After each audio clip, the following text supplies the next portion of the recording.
Welcome to part 6 of JavaScript interview series. इस video में हम लोग देखेंगे कि स्कोप इन जावास्क्रिप्ट क्या होता है। स्कोप का सिंपली मतलब होता है कोई भी वेरिएबल अगर हम लोग डिफाइन कर रहे तो उसको एक्सेस हम लोग कहाँ से कर सकते हैं, तो वही स्कोप होता है। जैसे अगर मैं कंसोल डॉट लॉग नेम करता हूँ, कंसोल डॉट लॉग नेम, इसको हम लोग एक्सेस कर सकते थे। अगर मैं नोड इंडेक्स डॉट जेएस करूंगा ये मेरे को विवेक दे देगा, तो ये स्कोप होता है, मतलब इसकी एक्सेसिबिलिटी इधर है, मैं इसको एक्सेस कर सकता हूँ। इसके अगर तीन डिफरेंट टाइप्स होते हैं, जैसे ग्लोबल स्कोप होता है, ब्लॉक स्कोप होता है, फंक्शन स्कोप होता है, जो कि इंटरव्यू में पूछा जाता है कि तीनों में डिफरेंस क्या है। तो सबसे पहले हम लोग ग्लोबल स्कोप देखेंगे। ग्लोबल स्कोप क्या होता है? ग्लोबल स्कोप का सिंपली मतलब होता है कोई भी वेरिएबल अगर आउटसाइड ऑफ फंक्शन डिफाइन है, आउटसाइड ऑफ फंक्शन और ब्लॉक, तो उसको हम लोग ग्लोबल स्कोप बोलते हैं। अगर कोई भी फंक्शन, कोई भी वेरिएबल आउटसाइड ऑफ फंक्शन और ब्लॉक अगर डिफाइन है तो उसको हम लोग ग्लोबल वेरिएबल बोलेंगे। अभी समझो इसका मतलब क्या हो। अभी समझो मैं एक लेट नेम, लेट एज करता है एक वेरिएबल, लेट नेम करता हूँ, लेट नेम विवेक, और यहाँ इसको मैं कमेंट कर देता हूँ।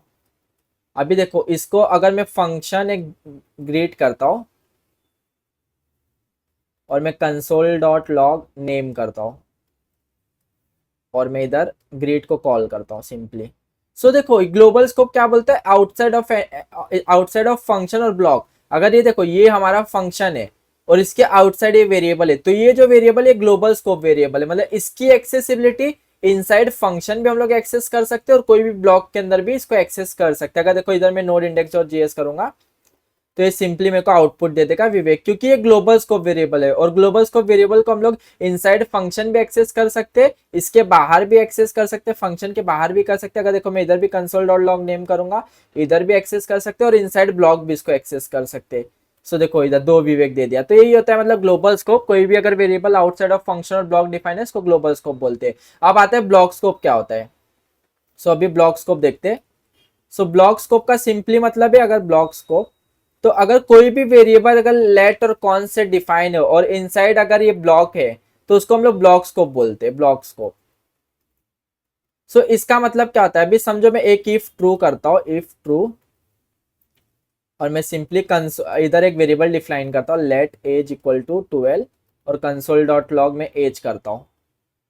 ये हमारा देखो ये लेट से मैंने डिफाइन किया, तो ये ब्लॉक स्कोप है, मतलब इसका जो एक्सेसिबिलिटी होगी ना ये ब्लॉक के अंदर होगा अगर एज का। अगर देखो मैं इसको नोड इंडेक्स डॉट जेएस करूंगा तो ये मेरे को आउटपुट दे देगा 12। बट इफ अगर मैं इसको बाहर ट्राई करता एक्सेस करने का एज को, अगर एज को मैं बाहर ट्राई करूंगा एक्सेस करने का, ये हम लोग को एरर दे देगा, reference error, as is not defined. ये क्यों एरर दिया, क्योंकि ये हम लोग देखो लेट और कौन से कोई भी वेरिएबल आप डिफाइन करोगे और इनसाइड अगर ब्लॉक है तो उसकी एक्सेसिबिलिटी ये इनसाइड ब्लॉक ही रहेगा। अगर इसके बाहर आप ट्राई करोगे तो रेफरेंस एरर देगा, बट इसके अंदर ट्राई करोगे तो मतलब आपको प्रॉपर आउटपुट देगा।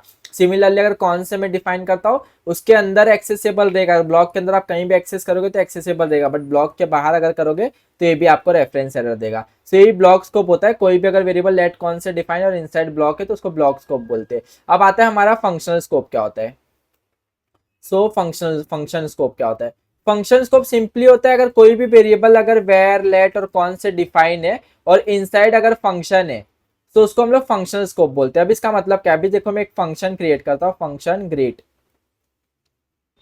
और मैं इसमें एक वेरिएबल डिफाइन करता हूँ वेर नेम इक्वल टू विवेक, और मैं इसको कंसोल डॉट लॉग नेम करता हूँ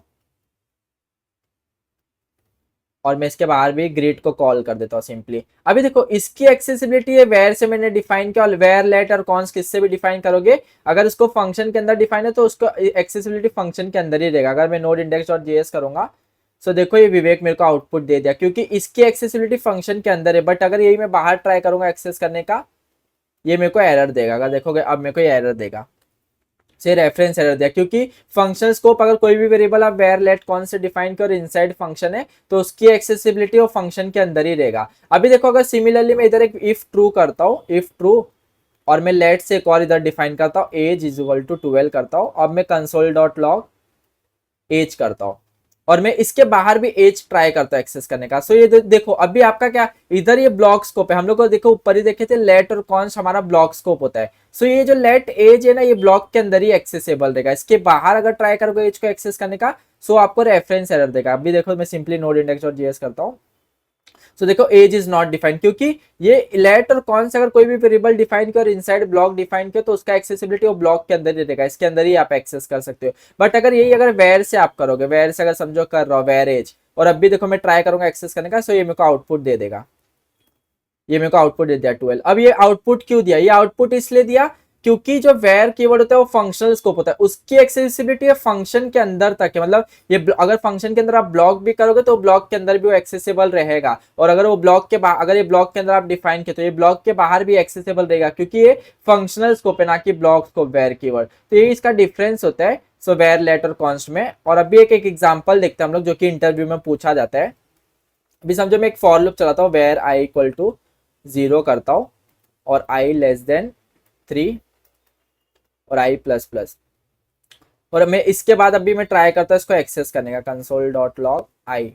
अभी आपका एक्सपेक्टेशन क्या रहेगा इसमें, अभी आप क्या सोचते रहोगे, ये एरर देना चाहिए क्योंकि इधर ही हमारा लूप खत्म हो गया तो ये एरर देना चाहिए। अगर मैं नोड इंडेक्स और जेएस करूंगा, देखो अभी ये क्या आउटपुट देता है, ये 3 दिया। अभी आउटपुट 3 क्यों दिया, आउटपुट 3 इसलिए दिया, देखो हम लोग इसको वेयर से डिफाइन किया आई को, और यहाँ हमारा लूप चला, आई का काउंटर 3 सेट हो गया, बट ये एक ब्लॉक स्कोप है ना कि फंक्शनल स्कोप है, एक ब्लॉक है। और ब्लॉक हम लोग देखे कि ये जो वेयर होता है वो ब्लॉक के बाहर भी एक्सेसिबल होता है, तो हम लोग अगर इसके बाहर भी एक्सेस करने का ट्राई करोगे तो 3 तक काउंटर अपडेट का और 3 एक्सेसिबल रहेगा। बट अगर यही लेट से हम लोग डिफाइन करते हैं, लेट से डिफाइन करोगे तो देखो ये हम लोग का ये फंक्शनल स्कोप यहाँ ये ब्लॉक यहाँ एंड होता है, तो उसके बाद ये एक्सेसिबल नहीं रहेगा। अगर देखो नोड इंडेक्स और जेएस करूंगा तो ये एरर देगा। सो इसीलिए हम लोग ज्यादा करके देखोगे ना तो लेट यूज करते हैं, लेट और const rather than var. Var हम लोग अवॉइड करते हैं क्योंकि ये अनएक्सपेक्टेड बग क्रिएट करता है।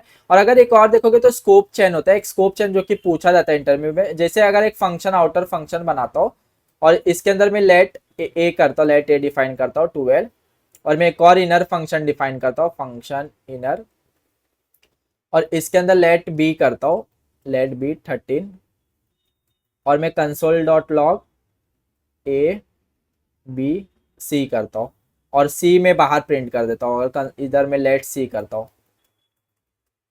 लेट सी 14 करता हूँ।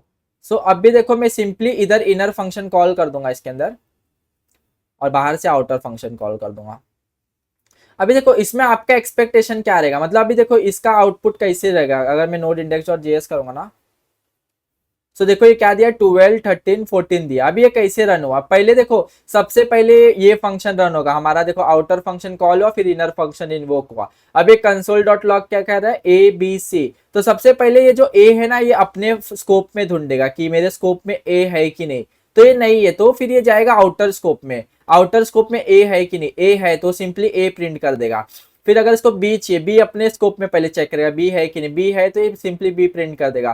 फिर आएगा सी, सी अपने स्कोप में चेक करेगा, ये सी इसके स्कोप में नहीं है तो आउटर स्कोप में जाएगा, आउटर स्कोप में भी सी नहीं है तो ग्लोबल स्कोप में जाएगा, ग्लोबल स्कोप में सी है तो ये मतलब प्रिंट कर देगा 12 13 14। तो इसको स्कोप चेन बोलते हैं, जो कि इंटरव्यू में ये भी पूछा जाता है कि कैसे हमारा बाहर का वेरिएबल इनसाइड भी एक्सेसिबल है, तो इसको स्कोप चेन बोलते हैं। सो अभी एक समरी टाइप देखते हैं कि क्या क्या हम लोग ने देखा। सो ग्लोबल स्कोप सिंपली कोई भी अगर फंक्शन है आउटसाइड ऑफ फंक्शन और ब्लॉक हम लोग डिफाइन करते हैं कोई भी वेरिएबल, उसको हम लोग ग्लोबल स्कोप बोलते हैं, और उसकी एक्सेसिबिलिटी फंक्शन के इनसाइड भी रहेगा और ब्लॉक के इनसाइड भी रहेगा। और ब्लॉक स्कोप होता है कोई भी अगर वेरिएबल आप लेट और कौन से डिफाइन करते हो और इनसाइड अगर ब्लॉक डिफाइन करोगे सो ब्लॉक स्कोप होता है, इसकी एक्सेसिबिलिटी बस ब्लॉक के अंदर रहेगा, अगर ब्लॉक के बाहर ट्राई करोगे सो आपको एरर देगा। और फंक्शन स्कोप होता है कोई भी वेरिएबल अगर वेयर लेट और कौन से डिफाइन किया और इनसाइड फंक्शन किए हो सो उसकी एक्सेसिबिलिटी फंक्शन के अंदर ही रहेगा, अगर फंक्शन के बाहर ट्राई करोगे तो रेफरेंस एरर देगा, बट अगर फंक्शन के अंदर ही अगर ट्राई करोगे तो वो रेफरेंस एरर नहीं देगा। तो हमारा जो वेयर कीवर्ड होता है वो फंक्शनल स्कोप होता है और लेट और कॉन्स्ट हमारा ग्लोबल स्कोप होता है। और ये हम लोग एक इंटरव्यू का एग्जाम्पल देखे थे, और फिर मिलते हैं अगले वीडियो में। बस इस वीडियो में इतना ही था, और अगर वीडियो अच्छा लगा तो डेफिनेटली लाइक और सब्सक्राइब करना। मिलते हैं अगले वीडियो में, थैंक यू।